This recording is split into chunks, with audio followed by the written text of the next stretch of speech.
नोरमा group, जो सोचता है वो करता है। आपके अपने सपनों का आशियाना। नमस्कार। आप देख रहे हैं भारत लाइव और मैं हूं शिवांगी आपके साथ।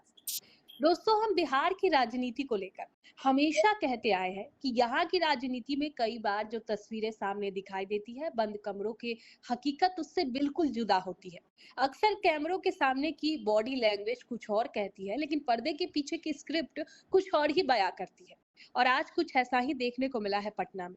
पटना के एक बड़े सियासी गलियारों से एक ऐसी तस्वीर सामने आई है जिसने पूरे बिहार के राजनीतिक पंडितों को हिला कर रख दिया है।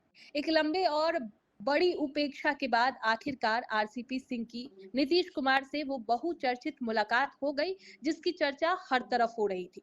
तो अब सवाल ये है कि आखिर इस आत्मीय कही जाने वाली मुलाकात के पीछे का असली सच क्या है? किसने इस पटकथा को अंजाम दिया है? और क्या इस एक मुलाकात से दिल्ली और बीजेपी को कोई सीधा संदेश भेजा गया है? आज की चर्चा में हम सब जानेंगे। हमारे साथ जुड़े हैं बाबा। बाबा, आपका बहुत बहुत स्वागत है। धन्यवाद शिवांगी। बाबा, आखिरकार वो मुलाकात हो ही गई जिसको लेकर कई दिनों से कयासों का बाजार गर्म था। आरसीपी सिंह ने सोशल मीडिया पर तस्वीर पोस्ट करके इस मुलाकात को बेहद आत्मीय बता दिया है।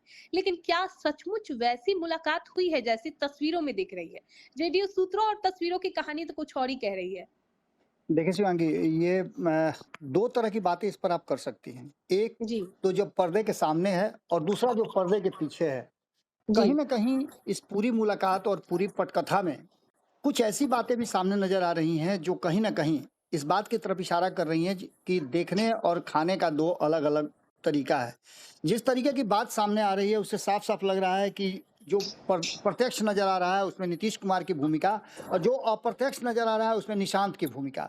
इन दोनों भूमिका पर आपको गौर करना पड़ेगा और साथ-साथ ये भी गौर करना पड़ेगा कि जो जनता दल यूनाइटेड के भीतर पावर सेंटर था उसमें अचानक से चेंज आया है।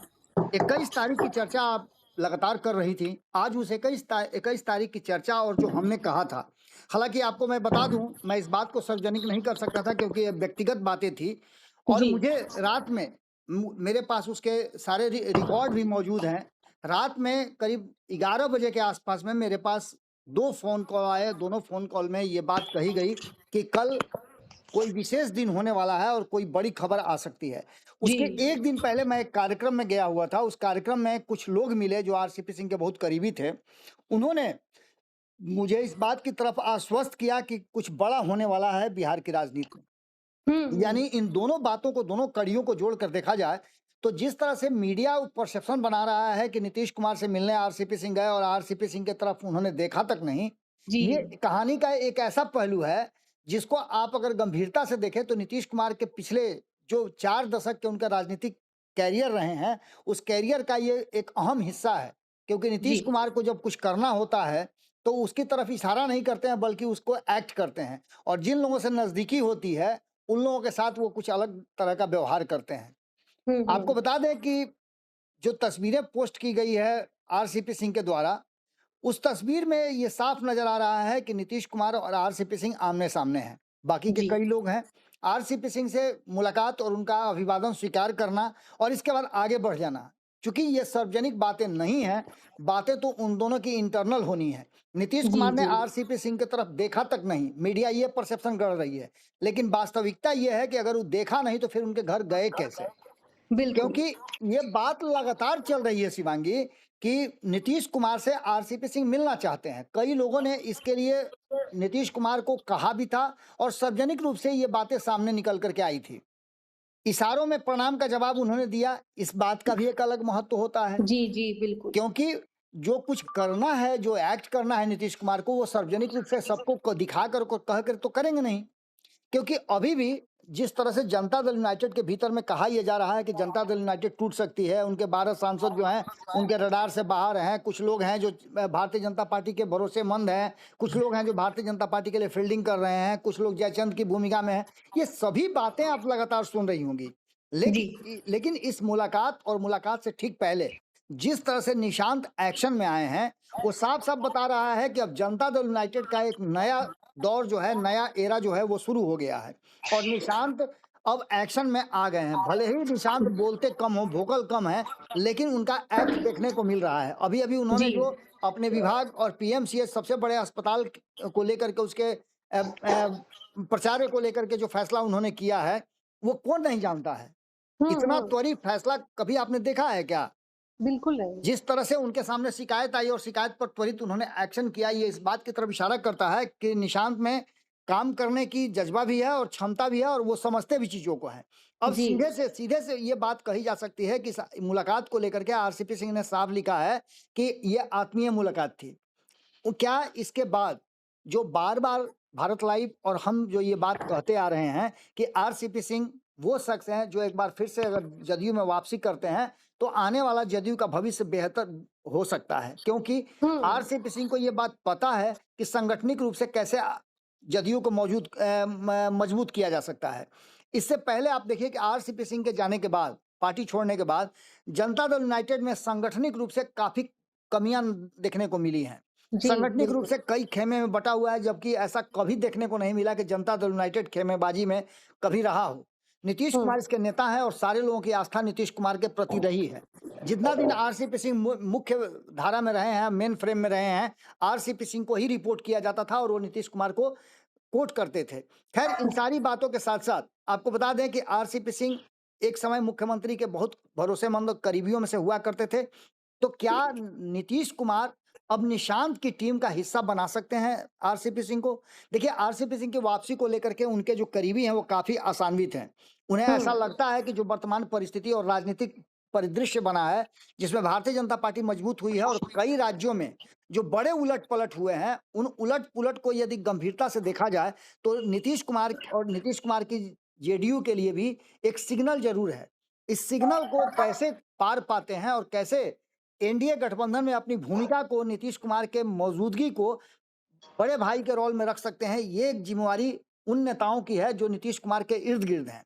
लेकिन जी। नीतीश कुमार के इर्द-गिर्द जो नेता हैं, वो नीतीश कुमार को नंबर 1 बनाने से ज़्यादा उनकी भूमिका रही है भारतीय जनता पार्टी के साथ सरकार चलाने में। तो ऐसी स्थिति में सीधे तौर पे ये देखा जा सकता है कि कहीं न कहीं जिस तरह से आरसीपी सिंह सब जगह से घूम करके और फिर नीतीश कुमार के पास आए हैं, इसके जी। मायने यही निकलते हैं कि कहीं न कहीं नीतीश कुमार और आरसीपी सिंह की ये मुलाकात और इसमें निशांत की भूमिका इस बात की तरफ इशारा करती है कि आने वाले समय में अगर आरसीपी सिंह एक बार फिर से जनता दल यूनाइटेड में वापसी करें और उन्हें एक बड़ी जिम्मेवारी दी जाए, तो कोई अतिशयोक्ति नहीं होगी। क्योंकि बिल्कुल। माहौल तो उसी तरह का बन रहा है और हमने कहा भी था कि जो सरकार वर्तमान में बनी है, उस सरकार के मुखिया सम्राट चौधरी को 100 दिन का समय नीतीश कुमार की तरफ से मिला है। इस 100 दिन में क्या कुछ निकल के सामने आता है, उसके बाद नीतीश कुमार एक्शन लेंगे। आपको पता है कि 70 दिन के आसपास हुए और 70 दिन में नीतीश कुमार ने पहला जो एक्ट किया, उसमें आरसीपी सिंह की से मुलाकात की। इस जी। मुलाकात को सामान्य मुलाकात की तरह देखा जा सकता है, लेकिन इसके राजनीतिक मायने आने वाले समय में अगर बड़े हों, तो मुझे तो कोई आश्चर्य नहीं होगा। जी, जी।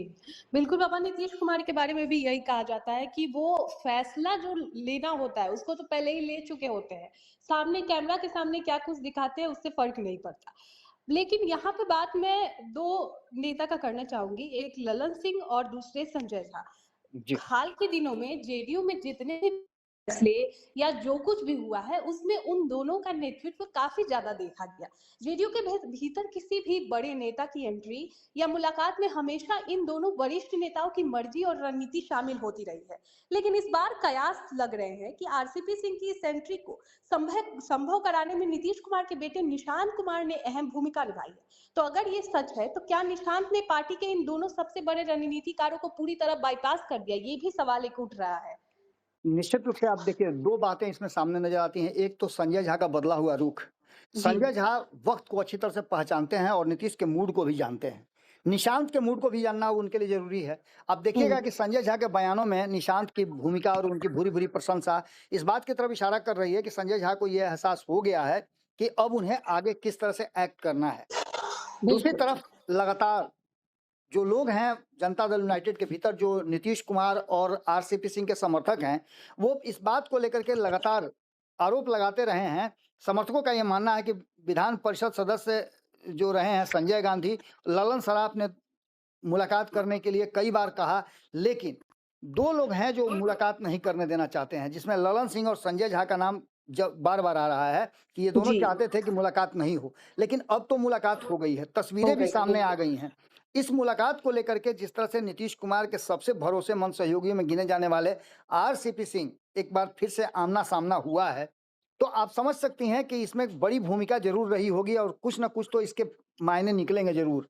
या तो जी परमानेंट आरसीपी सिंह और नीतीश कुमार का दुराव हो जाएगा, नहीं तो दूसरी बात जो सामने नज़र आ रही है वो ये कि निशांत समझ गए हैं कि उन्हें आगे करना क्या है। और यही कारण है कि निशांत जो हैं मुलाकात करवा करके एक संदेश भारतीय जनता पार्टी और जैसा कि आप बता रही हैं कि दिल्ली कॉरिडोर में भेजना चाहते थे और वो जी संदेश जा चुका है। नीतीश कुमार ने जैसे ही अभी आपको याद होगा कि रेलवे संसदीय बोर्ड की जो टीम है उसमें इनको प्रभार मिल रहा था, हेड बनाया जा रहा था, उससे उन्होंने इनकार कर दिया है। दूसरी जी तरफ ये कहा जा रहा था कि मंत्रिमंडल में शामिल किए जाएँगे, इससे भी इनकार किया है। यानी सीधे तौर पे आप देखिए तो जो परिस्थितियाँ बनी हैं उसमें आरसीपी सिंह के मुलाकात को आप सामान्य मुलाकात की तरह नहीं देख सकती हैं। इसे निश्चित रूप से एक राजनीतिक मुलाकात माना जा सकता है। ये औपचारिक और अनौपचारिक के श्रेणी में नहीं रखा जा सकता है, बल्कि इसे ये कह के रखा जा सकता है कि इसके पीछे की राजनीति और रणनीति ज़रूर रही है और राजनीति में कोई भी मुलाकात, कोई भी बातचीत सामान्य नहीं होती है, उसके राजनीतिक मायने आज नहीं तो कल निकलते ही हैं। इसके जी भी जी मायने निकलेंगे, ऐसा मुझे तो उम्मीद लगता है। जी बहुत बहुत शुक्रिया बाबा। तो दोस्तों इस मुलाकात के बाद अब क्या होता है, क्या फैसला आता है, ये देखना बेहद दिलचस्प होगा। नीतीश आरसीपी सिंह की इस मुलाकात, जेडीयू के इस बदलते पावर शिफ्ट और निशांत कुमार की इस नई भूमिका पर आपकी क्या राय है, कमेंट बॉक्स में हमें जरूर बताएं। अभी के लिए इतना ही, देखते रहिए भारत लाइव। आपके सपनों को हमने सजाया है, ई होम्स पैनोरामा को हमने बनाया है। ई होम्स मेरा एक सपना था जिस पे मैं पिछले 4 साल से काम कर रहा था। हमने जो बनाया है वो सबने है माना। ई होम्स पैनोरामा में हो आपका भी आशियाना। और फाइनली हमने 2021 में इस प्रोजेक्ट को लॉन्च किया। बहुत लोग अप्रिशिएट कर रहे हैं कि पूर्णिया जैसे शहर में, बिहार के, एक तो बिहार की बात करें उसमें भी पूर्णिया जैसे छोटे जगह में इस तरह का लाइफस्टाइल देना, ये सुन के हम लोगों को बहुत अच्छा लगता है। ई होम्स में हमने कुछ और भी किया है, जैसे हम जिस जगह में रह रहे हैं हमारे फैमिली सिक्योर हो, उनको सिक्योरिटी का ध्यान में रखा है। आपकी सुविधा और सुरक्षा आपके लिए खास है, ये आपका विश्वास है। इसमें आर्टिफिशियल इंटेलिजेंस का 7 लेयर सिक्योरिटी का हमने इस्तेमाल किया है। लस ग्रीन कैंपस को बनाया है, यदि हमारा बाउंड्री वाल है तो वो वर्टिकल गार्डन है। ये जितनी भी फैसिलिटी होता है एक इंटरनेशनल टाउनशिप में ई होम्स है, ये हम लोग विश्वास नहीं कर पा रहे हैं। जो भी हमारे मित्र, दोस्त या जो भी हमारे बाहर के बाहर आते हैं तो हम लोगों को बहुत अच्छा सुनने को मिलता है और बहुत अच्छा क्रेडिट मिल रहा है। वो सारा हमने सिर्फ एक बिल्डिंग नहीं बनाया, हमें एक बहुत अच्छा लाइफस्टाइल दिया ई होम्स में, और मेरा एक सपना था जिसको मैं आज फुलफिल होते हुए देख रहा हूँ। ये आपका आवास है। ई होम्स पैनोरामा में अब आपका निवास है। E homes panorama, luxurious lifestyle redefined. Panorama group, जो सोचता है वो करता है। अगर ये वीडियो पसंद आई और वह बिहार के राजनीति और बिहारियत से सरोकार रखेनी तो सब्सक्राइब बटन दबा के चैनल के सब्सक्राइब कर ली।